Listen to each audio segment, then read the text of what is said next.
Reading the short story by Kurt Vonnegut, EPICAC, we will now answer the 3 questions that come at the end of the study companion. In our first one, we want to focus on how Vonnegut uses personification and irony to blur the line between human and machine. Now, there are many ways to do this, but I personally think the best examples is from the start of our story, when he refers to EPICAC as his friend, saying, "It's about time somebody told about my friend EPICAC." So, to call him a friend, and also wanting to vindicate him. Vindicate would mean to fix someone's reputation.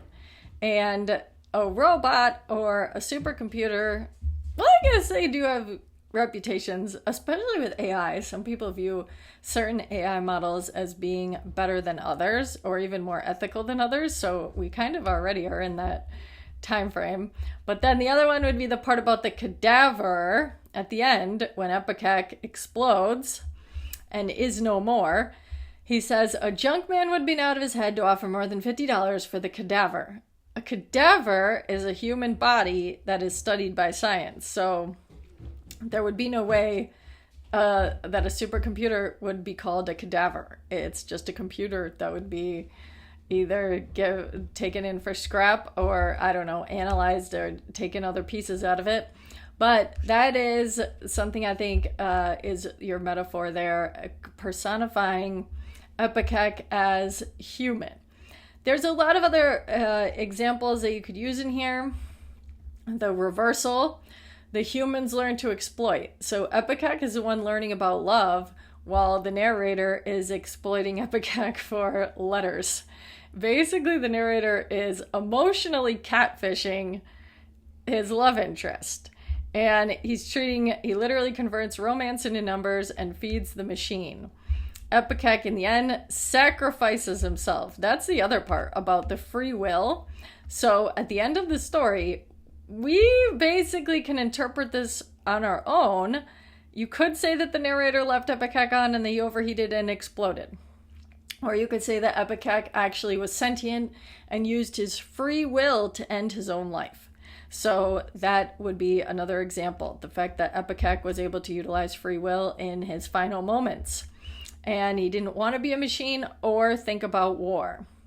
And then the irony that the narrator continues to use EPICAC's poems after his death, never tells her. I mean, we as readers assume that he never told Pat about EPICAC and the poems, which, if you're an author, your writing is your legacy. Like literally right now, we're reading Kurt Vonnegut's work. This is his legacy. So for someone to go and say, if I went and said I wrote all Kurt Vonnegut's stories, that would be incredibly disrespectful to the writer. So in the end, EPICAC's work is stolen by a person who supposedly was supposed to be his friend, but we could argue that isn't true. And we have EPICAC behaving more like a human than the narrator. EPICAC is practicing ethics. He has desire, jealousy, grief, self-sacrifice, and moral refusal. Whereas the narrator, he's somewhat the machine here, plugging things in, expecting the work to be printed, expecting no emotion or feeling. He's all surprised and a little angry even when EPICAC falls in love with Pat himself. And no ethical processing. So, however you would want to discuss the ways that you found Kurt Vonnegut personifying EPICAC, and if there's any irony that you noticed that I didn't discuss, I would love to read your work for that one.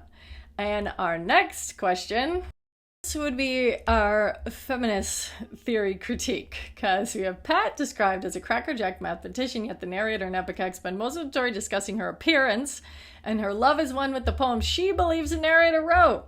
And if we recall the ENIAC story of the ENIAC True Life with the 6 women programmers whose work went uncredited for decades, what does EPICAC reveal? Perhaps without meaning to, but I think Kurt Vonnegut did want to add meaning to this. Women's intelligence and work were treated in the 1950s. So she has a stance that she didn't want to date the narrator because they work together, which you could say makes sense. And the narrator, I might even characterize him at some points in this story as being somewhat of a harasser, because he completely ignores her refusal when she's saying she wanted to keep things professional. And he's saying he's a mathematician too, and according to Pat, why we can never be happily married. So rather than respecting her wishes there, Pat, loosen up and marry me. And we might say that this would have been quite a hostile work environment. But then he uses EPICAC, obviously, to get her to fall in love with him. You could say that kind of parallels the scientists in the 1950s that were using the women's work and then saying it was theirs. And what? There was no women here in this research facility. So that is definitely a comparison we could use here. She's won by the fraud, meaning her consent is built on a lie that treats the story as a happy ending. Good discussion point. Does Vonnegut endorse this or quietly indict it? That is, I'm not exactly sure, because, he doesn't ever say that it seems as though it's left on a happy ending. It seems as though the narrator is going to be able to give these poems to his wife under this false pretense for the entire time of their marriage.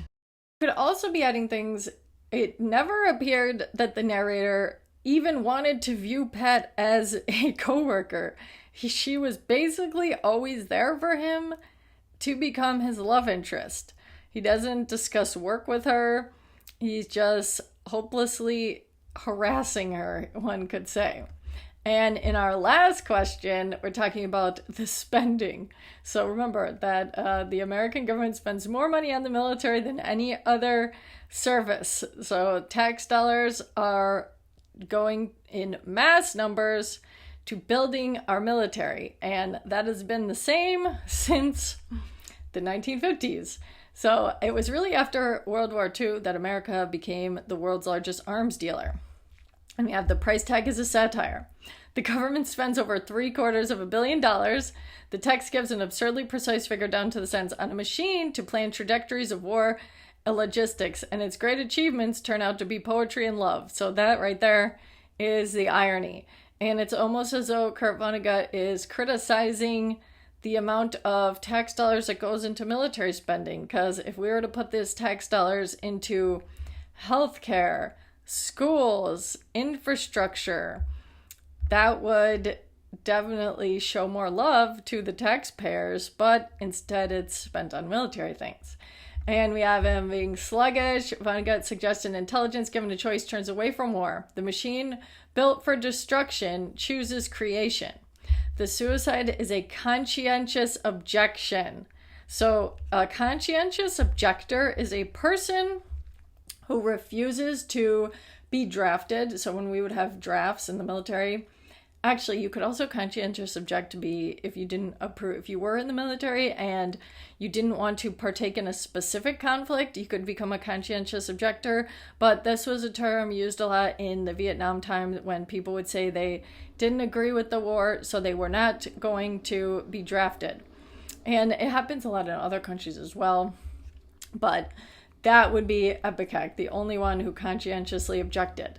And you have this biographical angle. Remember that Vonnegut survived the firebombing of Dresden as a POW, which later became the core of the Slaughterhouse-Five. Giving the war machine a conscience implies humans running the Cold War lack one.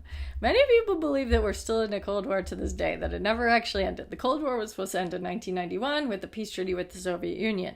And then the fall of the Soviet Union, they became Russia. And we have 1950 context published months into the Korean War era at the dawn of both the computer age and the nuclear arms race. So you have Kurt asking at the very birth of computing what we choose to build machines for, which I don't even know what Kurt Vonnegut would say in our present day, because nowadays you could also talk about the autonomous weapon controversy that recently have this Anthropic model, and the CEO of Anthropic, Dario, he had gotten into a argument with the Pentagon saying he did not want his AI models being used for fully autonomous weapons or mass domestic surveillance. So if anyone wanted to look at this one, Anthropic AI rejects Pentagon's weapons and surveillance. That one's a CNN video there. But this is definitely on par with our controversy that we see today when it comes to these weapons companies and these AI companies. Are their models going to be used for war? It's looking that way. Kurt Vonnegut's EPICAC story did not appear to make much of a difference in our present day timeline. But you have the Braz lost hardware and lost budget. Only the narrator mourns him as a person. But we might ask, does he really mourn him as a person if he stole all his poems, never told the love that about who EPICAC was? I don't think he actually mourned him as a person. I don't think the narrator was a very good guy. But our final one you guys can think about, I don't want to think about war, is the wish of every draftee, which I would agree, because remember, if you're a draftee, you didn't want to be a part of a war. You were pulled into the war. You were drafted. So Vonnegut hands the war machine the psychology of a soldier. And that would be your possible responses. You really can have any possible responses. And I tried to add some textual evidence here for you guys to use in your responses. And if you want to send me those for feedback, I can look at them and pass you on a grade. And this would be our lesson for EPICAC by Kurt Vonnegut Jr.